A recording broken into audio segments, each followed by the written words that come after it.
안녕하십니까. YTN 시청자를 위한 옴부즈맨 프로그램 시청자의 눈입니다. 먼저 뉴스 진단 시간입니다. 이번 주에는 비트코인 열풍 관련 보도를 모니터했습니다. 최미듬 시청자 평가원과 경제부 김원배 기자 나오셨습니다. 안녕하십니까. 요즘 경제 뉴스에서 빠지지 않고 등장하는 용어가 바로 이 비트코인입니다. 한국이 광풍의 중심지로 이렇게 떠오르고 있다는 얘기까지 나오고 있는 상황인데 평가원님은 관련 보도 어떻게 보셨습니까? 네, 우리 사회에서 일반적으로 통용되고 있는 지폐나 동전과 같은 화폐와 달리 물리적인 형태가 없어 온라인 가상화폐라고 불리는 비트코인이 연일 화제가 되고 있습니다. 직장인, 주부, 청소년 할 것 없이 큰 돈을 벌어줄 것이라는 기대와 함께 가상화폐를 구매하거나 직접 채굴하는 사람이 많은 것으로 알려집니다. 가상화폐는 사설 거래소에서 주식처럼 거래가 가능한데요. 거래 가격이 12월 8일 기준으로 2천만 원을 넘기기까지 하면서 가격에 부담을 느낀 사람들이 직접 채굴을 하기도 합니다. 가상화폐 채굴 방법은 암호화된 데이터, 가령 수학 문제를 풀어서 얻을 수 있지만 5년간 채굴해야 약 1개의 비트코인 정도를 얻을 수 있을 만큼 채굴 속도는 매우 더딥니다. 이처럼 직접 채굴하는 데 시간이 오래 걸리자 전문 채굴 업체에 채굴을 대신 맡기는 개인도 많은 것으로 보도되고 있습니다. 비트코인 열풍이 거세지면서 YTN에서도 관련 내용이 자주 다뤄지고 있습니다. 그럼에도 불구하고 눈에 보이지도 또 손에 잡히지도 않는 가상화폐 비트코인은 많은 사람들에게 여전히 생소한 개념으로 체감되고 있습니다. 비트코인의 핵심 개념과 전반적인 쟁점에 대한 자세한 설명을 부탁드립니다. 네. 이 가상화폐 개념도 생소한데 직접 채굴까지 한다고 하니까 이게 과연 뭔가 하고 궁금해하시는 분들이 참 많거든요. 김원배 기자, 네. 이 비트코인이라는 게 어떻게 해서 만들어진 개념인가요? 네, 비트코인은 지난 2009년 사토시 나카모토라는 개인 혹은 개발자 집단이 만들었습니다. 네. 이 정체가 아직까지 밝혀지지 않고 있는데요. 네. 비트코인은 모두 2,100만 개가 발행되도록 개발자가 설계해 놨습니다. 네. 비트코인을 발행하는 것을 채굴이라고 하는데요. 가상화폐 지갑회사 블록체인 인포에 따르면 지난 7일까지 채굴된 곳은 1,671만 개로 한도의 80%가 채굴된 셈입니다. 비트코인은 이처럼 총량이 유한하기 때문에 발행량이 갈수록 줄어들게 돼 있어 금에 비유되곤 합니다. 비트코인 사용자들은 인터넷에서 내려받은 지갑 프로그램을 통해 인터넷 뱅킹으로 계좌이체하듯이 비트코인을 주고받을 수 있습니다. 또 인터넷 환전 사이트에서 비트코인을 구매하거나 현금화할 수 있습니다. 비트코인에는 이전에 존재했던 가상화폐와 달리 암호화 기술이 사용됐습니다. 비트코인은 발행이나 관리 주체가 없이 참여하는 사람들이 주체적으로 발행을 합니다. 앞서 말씀드린 것처럼 비트코인 발행을 채굴이라고 합니다. 채굴은 어디에 숨겨진 비트코인을 찾는다거나 인류의 보탬이 되는 수학 문제를 푸는 것이 아닙니다. 비트코인은 계좌가 모두 영문과 숫자 64개로 만들어집니다. 먼저 목표값에 해당하는 해시값을 누군가 찾게 되면 블록이 발행됩니다. 해시값이란 복사된 디지털 증거가 같다는 것을 입증하기 위해 파일 특성을 축약한 암호 같은 수치입니다. 일반적으로 수사 과정에서 디지털 증거의 지문이라 불리고 있습니다. 이 블록이 10분마다 하나씩 계속 이어지고 각각의 블록은 이전의 모든 거래 내역을 암호화해서 지니고 있습니다. 블록이 체인처럼 이어져 있다고 해서 이를 블록체인 기술이라고 합니다.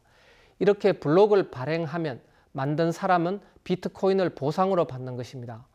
블록은 과거의 계약을 담고 있기 때문에 서로의 거래 장부 원본이 됩니다. 각 거래에는 이체 수수료가 포함되어 있는데 블록 발행자는 이 이체 수수료도 받습니다. 블록을 생성하는 확률은 누가 얼마나 컴퓨팅 파워, 즉 연산력을 투입했느냐에 따라 좌우됩니다. 누군가가 자신의 비트코인을 타인에게 보내는 이체를 하면 모든 거래 내역을 전부 담아야 하기 때문에 새로운 블록이 필요합니다. 이런 이체는 한 번에 확정되지 않고 총 6번, 즉 6개의 블록의 이체 내역이 기록되고 확인을 받아야 합니다. 비트코인을 이체하려면, 즉 비트코인을 지불하거나 비트코인을 판매하려면 수십 개의 영문과 숫자의 조합으로 이루어진 개인 키가 필요합니다. 여기서 보안의 개념이 나오는데요. 기본적으로 비트코인의 기반 기술이라고 하는 블록체인은 해킹이 불가능합니다.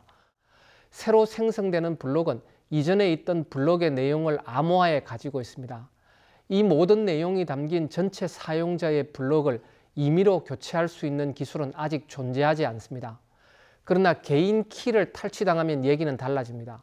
비트코인 계좌 주소와 자신의 비트코인이 담긴 주소를 보관하는 전자지갑과 관련된 정보도 얼마든지 탈취당할 수 있습니다. 비트코인과 관련된 쟁점은 비트코인을 화폐로 볼 수 있느냐 하는 점과 비트코인 가격이 거품인가 아니면 더 오를 것인가 하는 점, 그리고 세금 부과와 규제 강화로 정리해 볼 수 있겠습니다. 네. 아무래도 가상 개념이기 때문에 들으면 들을수록 더 이렇게 아리송해지는 측면도 있지 않는데요. 그런데 이 가상화폐의 과열 현상이 지금 빚어지고 있는 상황이거든요. 평가원님은 어떻게 보셨나요? 네, 그렇습니다. 집 한 채, 차량 석 대, 그리고 가재도구들까지 전 재산을 팔아서 비트코인을 구입한 한 네덜란드 가족의 과감한 투자가 이슈가 된 바 있습니다. 이처럼 해외에서도 그 열풍이 대단하지만 오히려 해외 언론은 경제 규모에 비해 한국만큼 비트코인에 빠진 나라는 없다면서 한국의 과열 양상을 지적한 것으로 전해집니다. 국제시장에서 원화 결제 거래량이 무려 21%에 달하기 때문입니다. 문제는 이러한 비트코인 광풍 속에서 불거지는 사회적 문제가 만만치 않다는 것입니다. 위탁 채굴과 관련해서는 채굴장을 거짓으로 운영하거나 채굴비를 챙겨 달아나는 사기 사건이 심심치 않게 보도되고 있고, 한 국립대학 교직원이 강의실에 가상화폐 채굴기를 설치해 도덕적 논란이 일기도 했습니다. 또한 현직 경찰관이 가상화폐를 이용해 불법 외환 거래를 하고 수수료를 챙긴 사건, 비트코인을 사서 도박 사이트에 투자하면 고수익을 보장하겠다면서 수십억 원을 가로챈 사기 사건, 그리고 인터넷 암시장에서 비트코인으로 대마를 판매한 사건 등 그 면모도 매우 다양합니다. 이와 같이 경제적, 사회적 문제가 뒤따르자 정부는 비트코인 거래 전면 금지를 포함한 규제 수준을 논의 중인 것으로 알려집니다. 한편 비트코인 선물 거래를 시작한 미국과 달리 정부의 규제 방향이 세계 추세와 거꾸로 가고 있는 건 아닌지 우려의 목소리도 제기되고 있습니다. 비트코인 관련 규제 도입의 찬반 입장과 각국이 비트코인 열풍을 다루고 있는 입장 차이를 설명해 주시길 부탁드립니다. 네, 이 비트코인에 대해서 나라마다 보는 시각이 지금 다른데요. 일단 우리나라에서는 규제의 칼을 빼들었죠. 네, 이 비트코인과 관련된 쟁점, 앞서 말씀드린 쟁점과 관련된 각국의 입장을 제가 좀 소개를 하면서 네. 이 설명을 드리도록 하겠습니다. 네. 그 비트코인과 같은 암호화폐를 화폐로 볼 수 있느냐 하는 점에 대해서 우리나라 정부는 암호화폐를 화폐로 볼 수 없다고 지금 판단을 하고 있습니다. 예. 암호화폐에는 권리, 의무 관계 등 내재된 가치가 없고 보증해주는 국가가 없기 때문에 투기 수단으로 이용되고 있다는 것입니다. 우리 정부는 암호화폐를 보증할 국가나 기관이 없기 때문에 가치가 폭락할 위험이 있고 누구나 발행할 수 있기 때문에 유사한 암호화폐가 발행되는 것을 막을 수가 없어서 시장에서 신뢰를 잃을 수 있다고 우려합니다. 일본에서는 지난 4월 암호화폐를 합법적인 결제 수단으로 인정하는 법안이 통과됐습니다. 이것을 일본이 비트코인을 법정 통화로 인정한 것 아니냐고 오해하는 분들이 있는데요.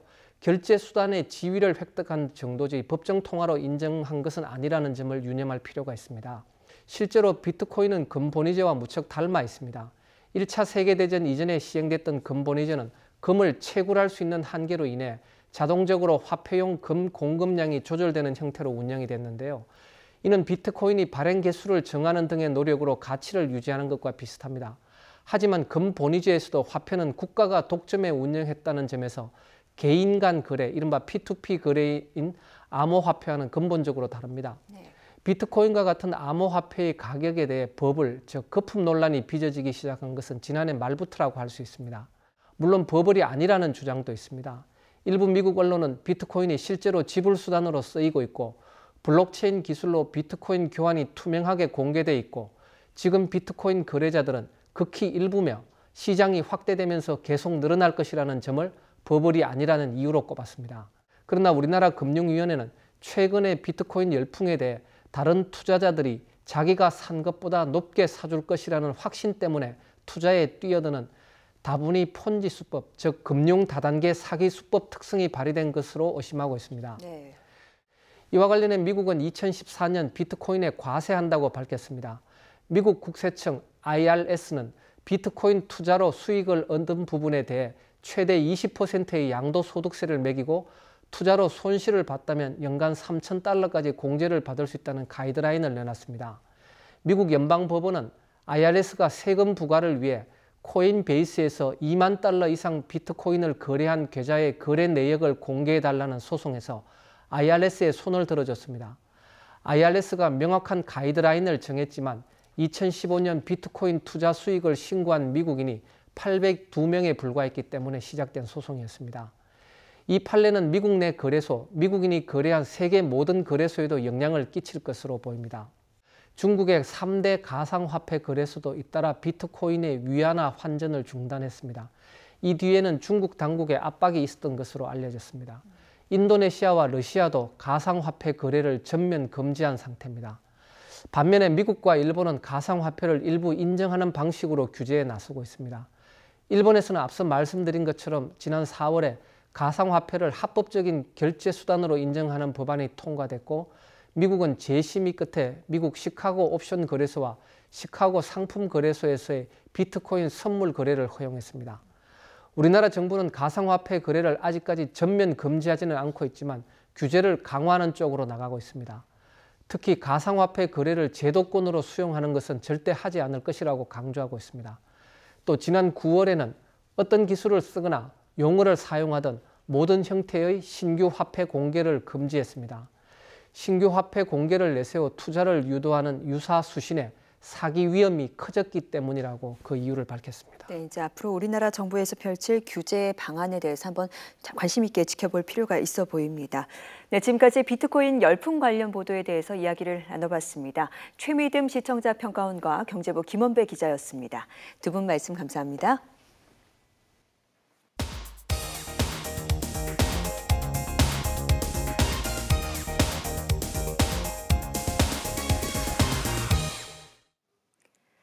지상파 DMB 채널인 YTN DMB 프로그램을 평가하는 내가 본 YTN 순서입니다. 이번 주에는 수다학과 뉴스큐에 대한 최현주 평가원의 의견을 들어보겠습니다. 시청자 여러분 안녕하세요. YTN DMB 시청자 평가원 최현주입니다. 2018년 대학 수학 능력 시험이 지진으로 한 차례 미뤄지는 우여곡절 끝에 지난달 치러졌는데요. 수험생 모두에게 수고했다는 응원의 말 전하고 싶습니다. 이번 수능에서는 수학의 난이도가 다소 높았다고 하는데요. 수학 포기자가 되지 않으려면 어렸을 적부터 기초를 쌓는 것이 무엇보다 중요하다고 합니다.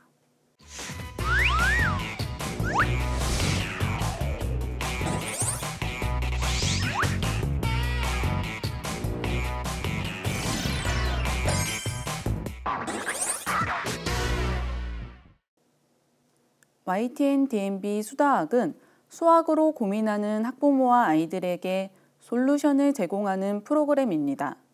매주 수학을 둘러싼 학부모와 학생의 고민을 소개하고 전문가들과 함께 해결 방법을 찾아가는 내용으로 꾸며지는데요.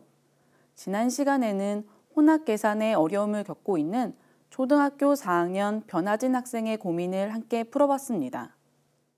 학생의 고민을 들어보기에 앞서 2017년 미국에서 선정한 최고의 직업을 소개했는데요. 1위로 뽑힌 직업은 통계 전문가라고 합니다.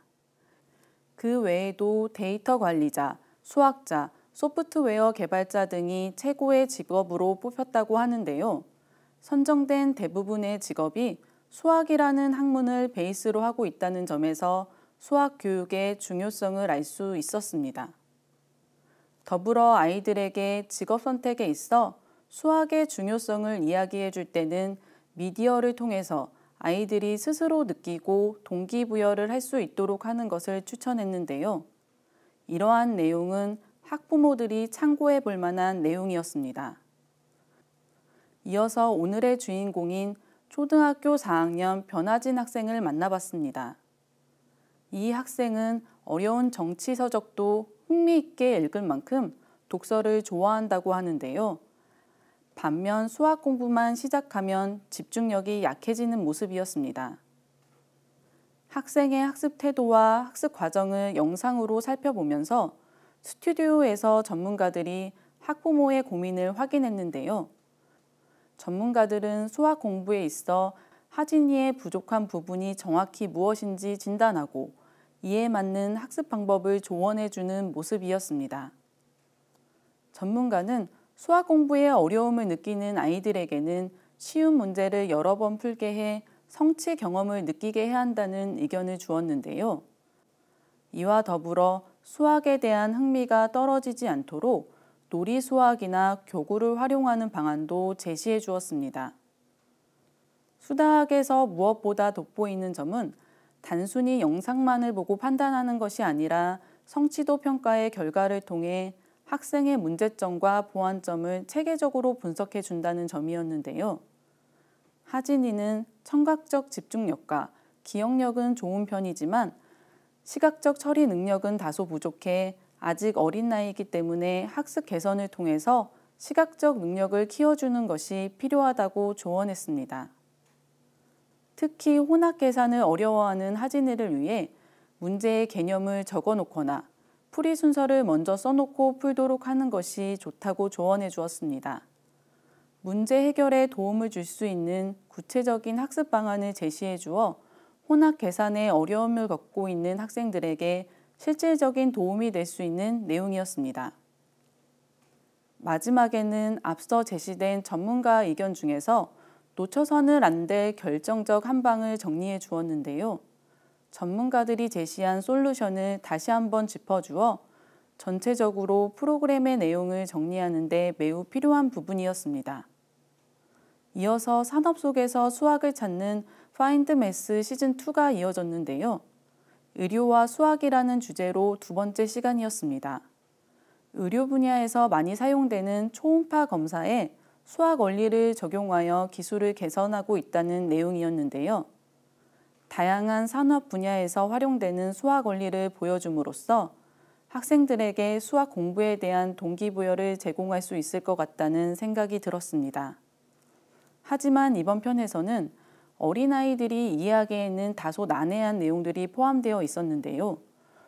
조금 더 쉽게 설명하여 초등학교 자녀들도 함께 시청할 수 있도록 구성하는 노력이 필요해 보였습니다.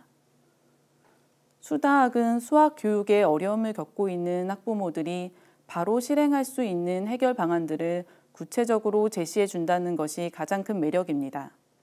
하지만 수학의 중요성을 지나치게 강조하다 보니 자칫 수학이 부족한 학생들이 문제가 있다는 인식으로 이어질 수 있어 이에 대한 주의가 요구됩니다. 앞으로 수학으로 고민을 겪고 있는 많은 학부모와 아이들에게 수다학이 계속해서 명쾌한 해답을 제시해 줄 수 있도록 시청자들의 관심과 격려가 필요할 것입니다.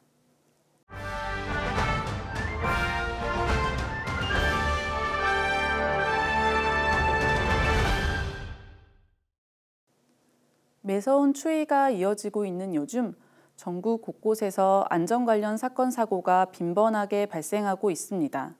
지난 9일에는 용인에 있는 한 공사 현장에서 90m가량의 타워 크레인이 무너져 7명의 사상자가 발생했는데요. YTN에서는 이번 사고의 원인과 대책에 대해서 살펴봤습니다. 용인에서 발생한 크레인 사고의 경위부터 짚어봤는데요. 뉴스에서는 근처 도로 위의 차량 블랙박스에서 촬영된 영상을 함께 보여주어 사건의 내용을 짐작할 수 있었습니다. 경찰과 국과수 등의 합동 감식이 펼쳐지는 현장 모습을 보여주었는데요. 사건 원인의 규명이 무엇보다 시급함을 알 수 있었습니다. 보도에서는 올해 타워 크레인 관련 사고로 근로자 16명이 목숨을 잃었다고 하는데요. 최근 5년간의 집계를 살펴보면 사망자만 무려 38명에 달한다고 전했습니다.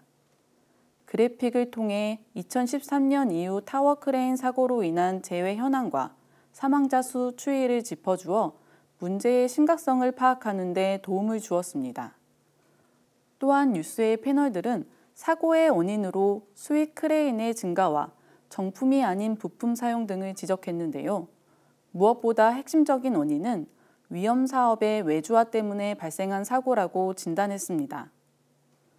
더불어 10월에 발생한 의정부 사고와 거제에서 발생한 사고 이후 정부가 지난달 종합대책을 내놓았다고 하는데요. 보도에서는 정부의 종합대책에 대해서도 짚어봤습니다.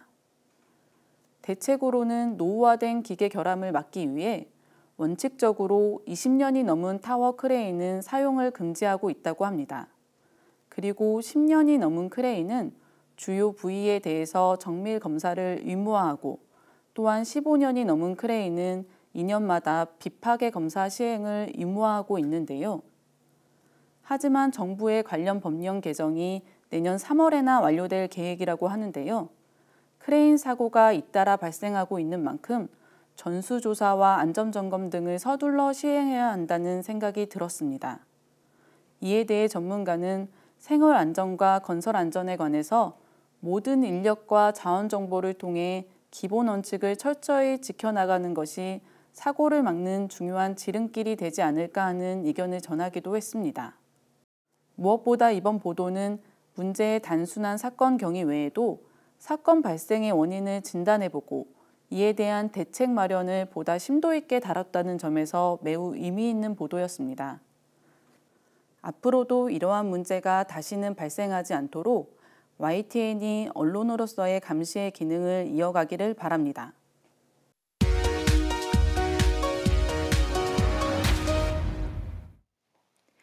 이번 순서는 시청자들의 지적사항을 정리한 모니터 보고 시간입니다.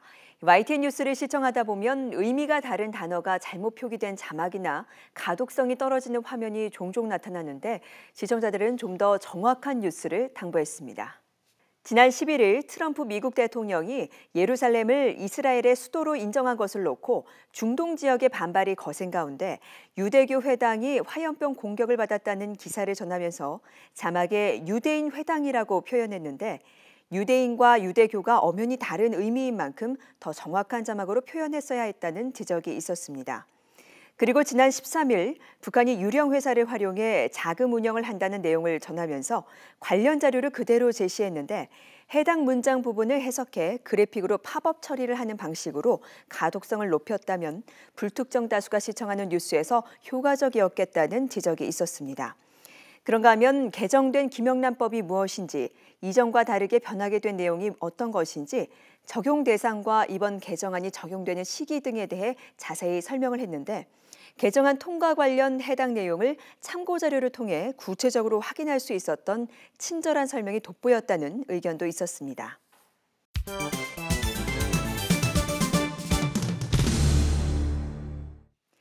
언론 전문가로부터 우리 언론의 문제점과 발전 방향 등을 들어보는 매체 비평 시간입니다.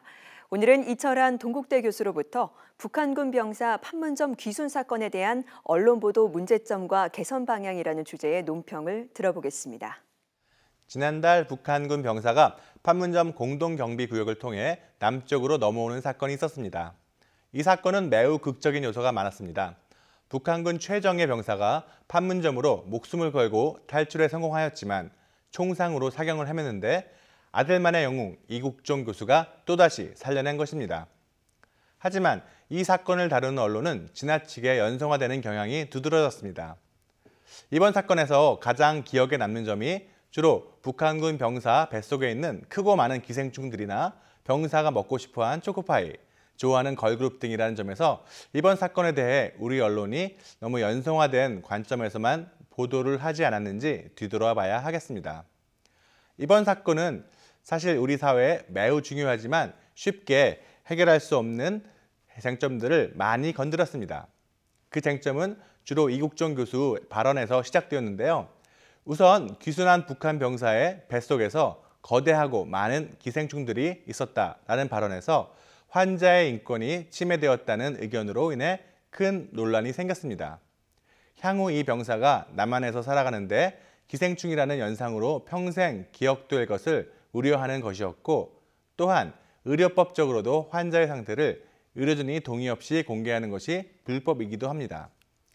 그런데 아직 귀순 동기를 알 수 없는 상황에서 북한 병사를 바로 우리 국민으로 보고 우리의 기준으로 대해야 하는지, 아니면 주적 개념에서 북한군 실상이나 북한 사회에 대한 정보 가치로서 대해야 하는지에 대해서 언론에서 보다 큰 차원에서 다뤄줘야 할 것입니다.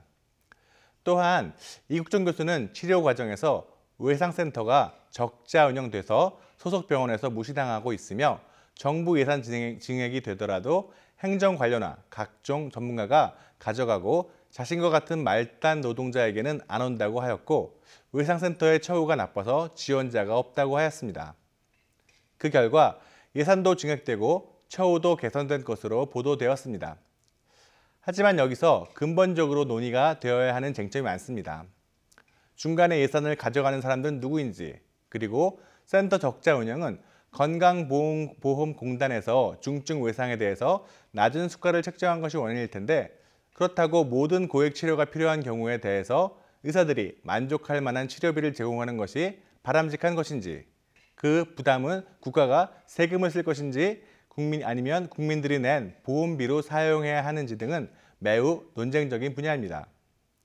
그리고 이국정 교수는 본인에게 언론의 관심이 집중되고 국민의 존경을 받게 되었지만 동료 집단에게서는 환자 데리고 쇼한다는 비난을 받은 데 대해 억울함을 토로하면서 본인이 지잡대 병원 교수라서 당한다는 식으로 말하였습니다.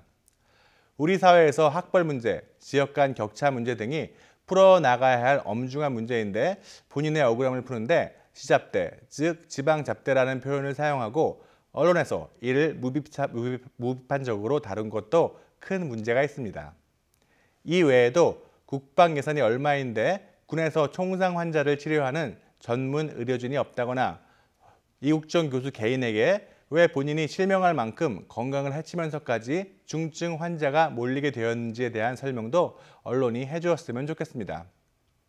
마지막으로 이국정 교수는 북한 병사의 귀순 동기를 한국에 살면서 30분 내로 아니면 적어도 1시간 수술적 치료가 가능한 곳에서 살려고 내려온 것이라고 했습니다.